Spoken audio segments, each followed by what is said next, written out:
चलिए स्टार्ट करते हैं आज का क्लास हम लोग। और आज हम लोग पढ़ने वाले हैं मराठा। तो जो भी इस चैनल को देख रहे हैं तो आपसे रिक्वेस्ट है कि आप लोग चैनल को सब्सक्राइब कीजिए, ज़्यादा से ज़्यादा शेयर कीजिए। और ये एक प्रयास है आप लोगों के लिए। अगर ये प्रयास अच्छा लग रहा होगा तो ज़रूर सब्सक्राइब कीजिए चैनल को। चलिए बिना लेट स्टार्ट करते हम लोग आज मराठा। रेडी आप लोग? चलिए, तो मराठा साम्राज्य का जो संस्थापक थे उनका नाम था शिवाजी। कौन? शिवाजी। कहा जाता है कि शिवाजी का जन्म 6 अप्रैल 1627 ईस्वी में शिवनेर दुर्ग में हुआ था। और ये शिवनेर दुर्ग जो है वो जुन्नार के समीप है।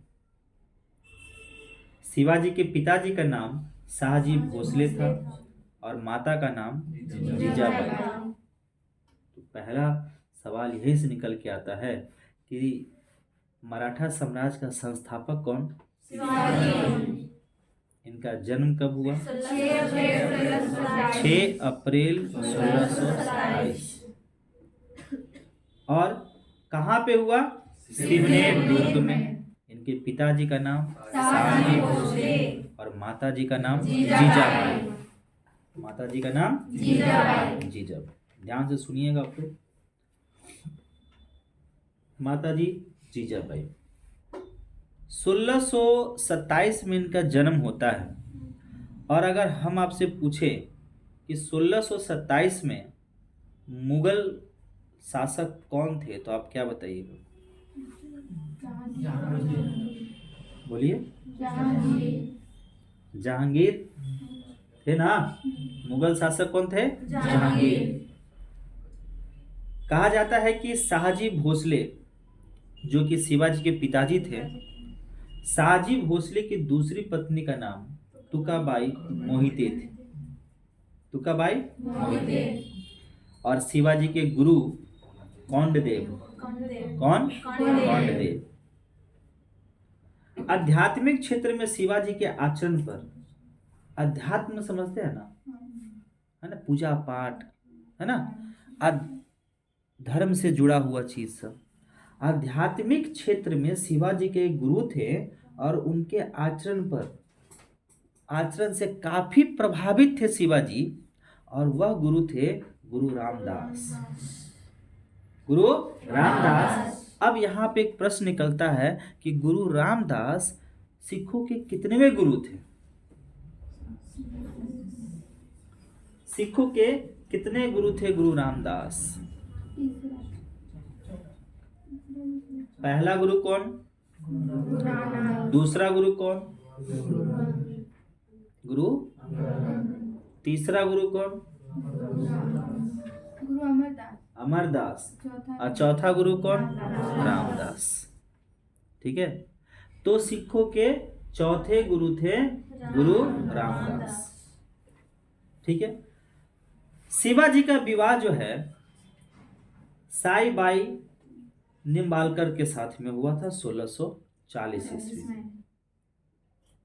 शाहजी ने शिवाजी को पूना की जागीर प्रदान की थी और स्वयं बीजापुर रियासत में नौकरी करने लगे। अपने सैन्य अभियान के अंतर्गत 1644 में शिवाजी ने सर्वप्रथम बीजापुर के तोरन नामक पहाड़ी किले पर अधिकार किया। कौन नामक पहाड़ी? तोरन। तोरन नामक पहाड़ी किले पर अधिकार किया। और 1656 में शिवाजी ने रायगढ़ को अपनी राजधानी बनाया। किसको? रायगढ़ को अपनी राजधानी बनाया। शिवाजी को राजा की उपाधि औरंगजेब ने दी थी। शिवाजी ने राजा की उपाधि, शिवाजी को राजा की उपाधि किसने दी थी? औरंगजेब ने दी थी।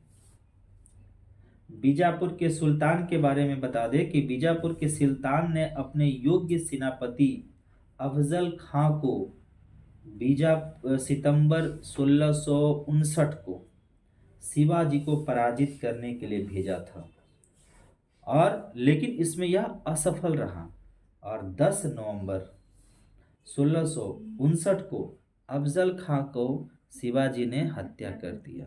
वो आप लोग देखे होंगे ना, फिगर वगैरह कभी कभी देखे होंगे कि शिवाजी अफजल खां से गले मिलता है और जैसे ही अफजल खां निकालता है चाकू मारने के लिए तो शिवाजी उसको पीछे से ही उसको मार देता है।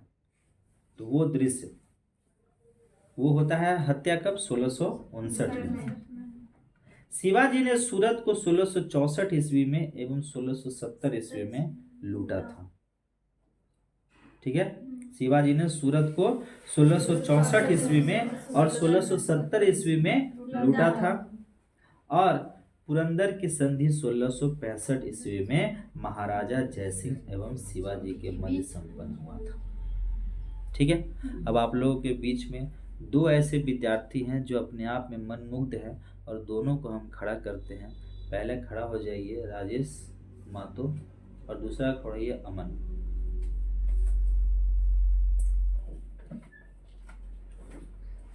किताब मत देखा कि स्टोरी जो बताया जा रहा है उसको सुनिए, समझ गया?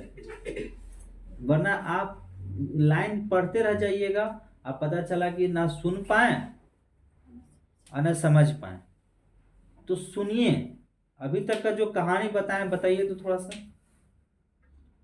बताइए तो। मराठा के संस्थापक हमारे संस्थापक शिवाजी, उनके पिता का नाम सारी भोसले, माता जीजाबाई, और उनके गुरु थे कोंडदेव और आध्यात्मिक गुरु थे गुरु रामदास, जो सिखों के चौथे गुरु थे।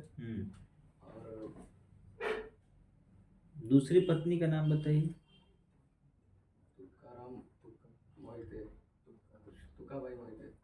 तुका भाई, आधा आप आधा वो, फिर बोलिए, आगे बोलिए।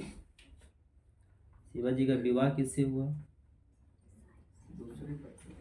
दूसरी पत्नी से। शिवाजी का विवाह किससे हुआ? बोलिए जी मातो जी, बैठिए बैठिए, इसे सुनिए, ठीक है? किताब पे फोकस मत कीजिए, लाइन आप ध्यान से सुनिएगा ना तो आपको याद हो जाएगा। शिवाजी की पत्नी का नाम था साईबाई निंबालकर, 1640 में विवाह हुआ था। तो हम लोग कहाँ थे? हम लोग थे कि शिवाजी और जयसिंह के बीच में पुरंदर की संधि हुई थी 1665 ईस्वी में। ठीक है, 1672 ईस्वी में शिवाजी ने पन्हाला दुर्ग को बीजापुर से छीन लिया। मतलब पन्हाला दुर्ग पहले बीजापुर के अधीन था और 1672 ईस्वी में शिवाजी ने पन्हाला दुर्ग को बीजापुर से छीन लिया। शिवाजी ने रायगढ़ में वाराणसी के प्रसिद्ध विद्वान श्री गंगा भट्ट द्वारा अपना राज्याभिषेक करवाया था 5 जून 1674 को। 5 जून 1674 को किसे? श्री गंगा भट्ट जी से अपना राज्याभिषेक करवाया था 5 जून 1674। गंगा भट्ट जी सामान्यतः ब्राह्मण परिवार से थे और यह लंबे समय से बनारस में रहा करते थे। शिवाजी को औरंगजेब ने मई 1666 ईस्वी में जयपुर भवन में कैद कर लिया था और जहां से 16 अगस्त 1666 में ही वहां से वो भाग निकले। जैसे कि हम लोग औरंगजेब पढ़ रहे थे तो औरंगजेब में हम लोग क्या देखे थे कि उसको कैद कर लिया और कैद करने के बाद जयपुर के जेल में डाल दिया। तो डाला तो लेकिन 16 अगस्त 1666 में ही वो वहां से भाग निकले। कहा जाता है कि 3 अप्रैल 1680 को शिवाजी की मृत्यु हो जाती है। क्या हो जाती है? मृत्यु हो जाती है।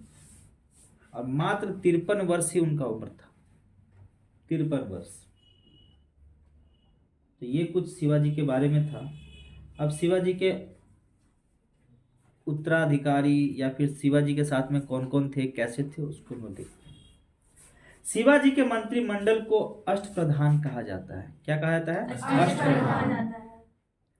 अष्टप्रधान में पेशवा का पद सर्वाधिक महत्वपूर्ण एवं सम्मान का होता था। मतलब कि टॉप लेवल का जो पद होता था वो कौन था? पेशवा। शिवाजी की सेना 3 महत्वपूर्ण भागों में विभाजित थी। पहला पागा सेना, दूसरा सिलहदार सेना और तीसरा पैदल सेना। देखिए पागा सेना क्या होता था? पागा सेना नियमित घुड़सवार सैनिक होते थे। नियमित घुड़सवार मतलब हमेशा घोड़े पे सवार होकर रहने वाले सैनिक थे। अब ऐसा नहीं कि उतरता नहीं था, उतरता था। और दूसरा कौन था? सिलहदार, यानी कि अस्थायी घुड़सवार सैनिक थे। मतलब पैदल भी थे और घोड़ा पे भी थे। और एक पैदल सैनिक थे जो हमेशा पैदल सेना में रहते थे। शिवाजी को तोप भी दिया गया था और जो दिया था वो था कौन? औरंगजेब। ठीक है, कौन दिया था? औरंगजेब। शिवाजी की अगर हम उत्तराधिकारी की बात करें तो शिवाजी का उत्तराधिकारी संभाजी था। संभाजी ने उज्जैन के हिंदी एवं संस्कृत के प्रकांड विद्वान कवि कलश को अपना सलाहकार नियुक्त करवाया था। 1689 ईस्वी में मुगल सेनापति मखरब खान ने संगमेश्वर में छिपे हुए संभाजी एवं कवि कलश को गिरफ्तार कर लिया और उसकी हत्या कर दी थी। संभाजी के बाद 1689 में राजा राम को नए छत्रपति के रूप में राज्याभिषेक करवाया गया था। तो संभाजी के बाद कौन बैठा? राजा राम।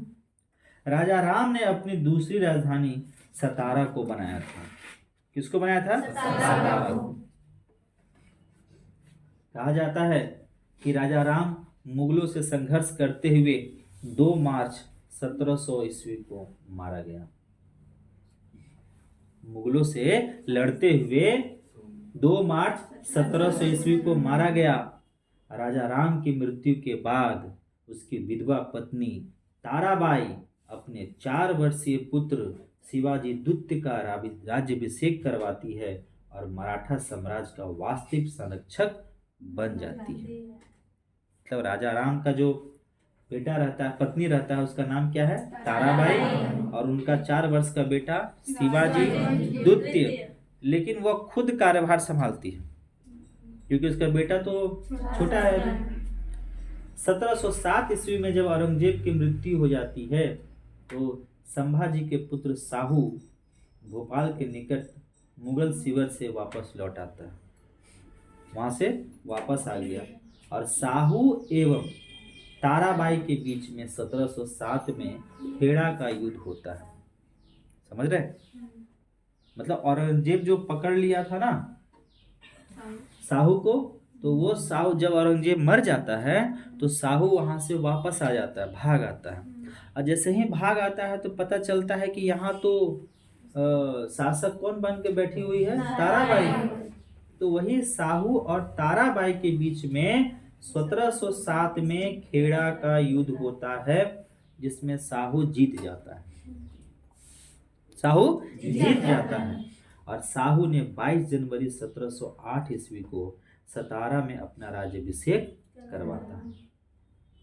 साहू के नेतृत्व में नवीन मराठा साम्राज्यवाद के प्रवक्ता पेशवा लोग थे जो साहू के पैतृक प्रधानमंत्री थे। पेशवा पद पहले पेशवा के साथ ही वंशानुगत हो गया था।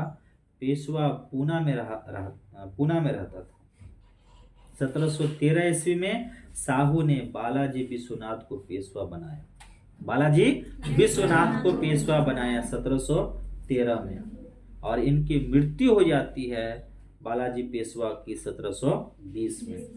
इसके बाद जो पेशवा बनता है वो बनता है बाजीराव प्रथम। बाजीराव प्रथम पेशवा बनता है।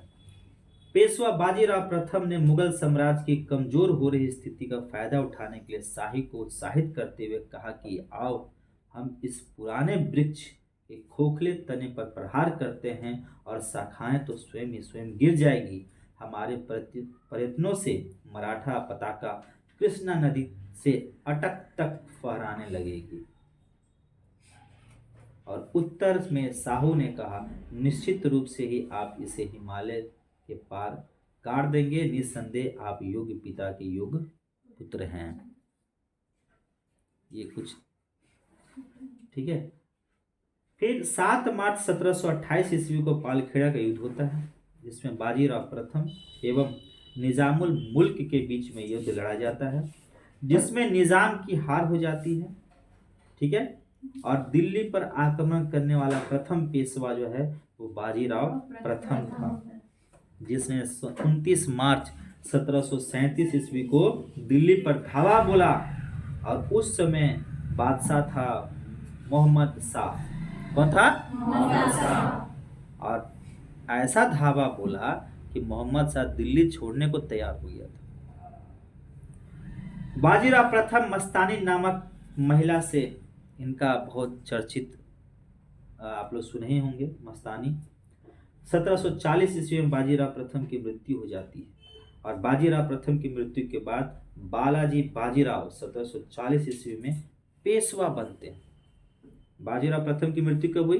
1740 में। और 1740 में इनकी मृत्यु के बाद बालाजी बाजीराव यह बैठते हैं 1740 में, और यह पेशवा बनते हैं। 1750 ईस्वी में संगोल संधि होती है और पेशवा के हाथ से सारे अधिकार सुरक्षित हो जाते हैं। बालाजी बाजीराव को नाना साहब के नाम से भी आप लोग जानते हैं, नाना साहब। झलकी की संधि हैदराबाद के निजाम एवं बालाजी बाजीराव के मध्य होती है। बालाजी बाजीराव के समय में ही पानीपत का तीसरा युद्ध होता है। पानीपत का तीसरा युद्ध। पहला युद्ध कब हुआ? पानीपत का दूसरा युद्ध कब हुआ? और पानीपत का तीसरा युद्ध कब होता है? 14 जनवरी 1761 को पानीपत का तीसरा युद्ध होता है, जिसमें मराठों की हार हो जाती है।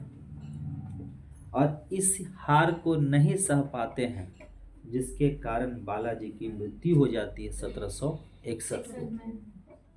उसके बाद 1761 में माधवराव नारायण जो है वो पेशवा बनते हैं।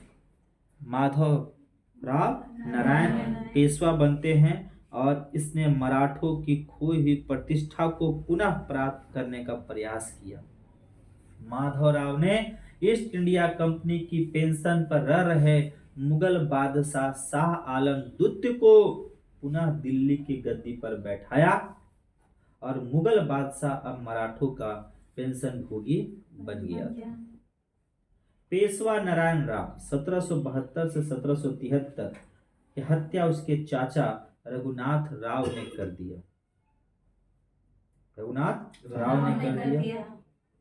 अंतिम पेशवा राघोवा का पुत्र बाजीराव द्वितीय था, जो अंग्रेजों की सहायता से पेशवा बना था। मराठों के पतन में सर्वाधिक योगदान इसी का था। यह सहायक संधि स्वीकार करने वाला प्रथम मराठा सरदार था।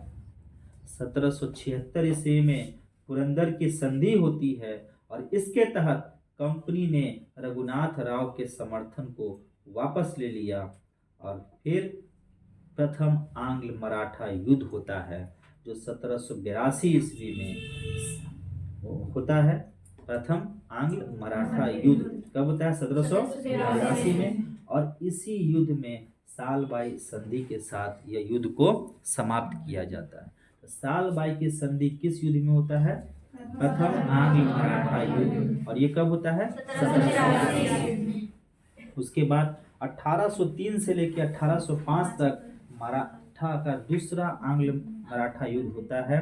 और इस युद्ध के बाद कहा जाता है कि भोसले ने अंग्रेजों को बहुत बड़ी चुनौती दी थी, जिसके फलस्वरूप जो है अंग्रेज और भोसले के बीच में एक संधि होती है, और वह संधि होती है देवगांव की संधि।